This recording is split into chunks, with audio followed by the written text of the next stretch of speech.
Part 4. You are going to hear a tutor giving a lecture on the subject of obesity. First, you have some time to look at questions 31 to 40.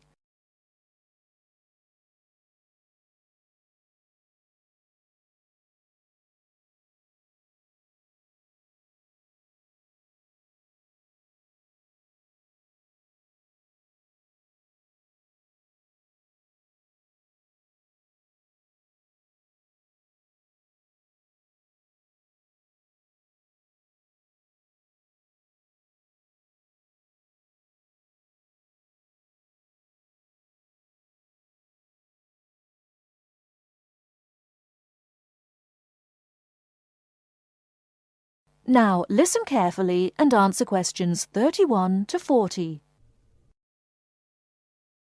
Good afternoon. Today we're continuing our investigation into obesity. We've looked at several factors causing obesity, including lack of exercise and a general sedentary lifestyle, and the role the media plays in promoting the consumption of high-calorific food. In the coming weeks, we'll go on to examine serious eating disorders, such as anorexia nervosa and bulimia nervosa. The decline in formal eating times within the family and the subsequent increase in the degree of snacking that takes place have had a significant effect on obesity. Today, we're going to turn our attention to an example of this, what has been termed emotional hunger or emotional eating, as opposed to the consumption of food to satisfy a physical need. Studies have uncovered how our emotional state can lead to us eating more than we physically need. It was originally believed that negative emotions brought on through depression or anxiety were the main cause of this. But it is now acknowledged that positive emotions can have a similar effect on our eating habits.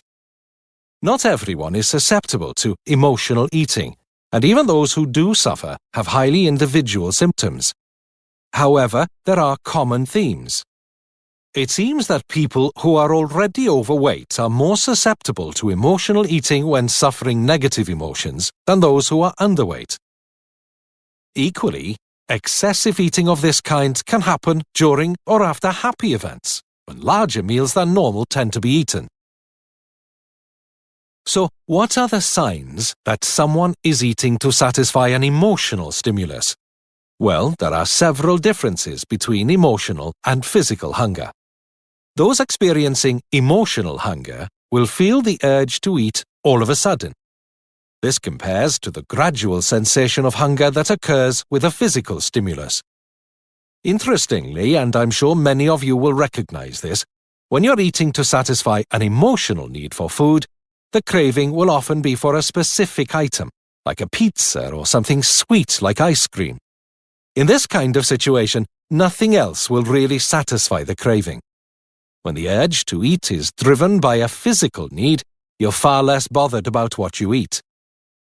Emotional hunger makes the individual feel the craving must be satisfied immediately by whatever the specific kind of food is. I'm sure we've all experienced that feeling. I must have some chocolate now. In contrast, the need to satisfy sensations of physical hunger seems less urgent. Emotional eaters will carry on eating even when they're full. A person eating to satisfy a physical hunger will be more likely to stop. Finally, and probably not surprisingly, feelings of guilt often follow emotional eating, but not when eating normally.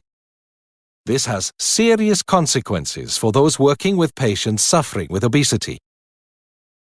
One way to deal with this is to educate sufferers into understanding the different symptoms of physical and emotional hunger, and to try to help them identify the pressure points during a typical day when daily stresses occur. Being conscious of one's eating habits is the first step in dealing with the problem. That is the end of Part 4. You now have half a minute to check your answers.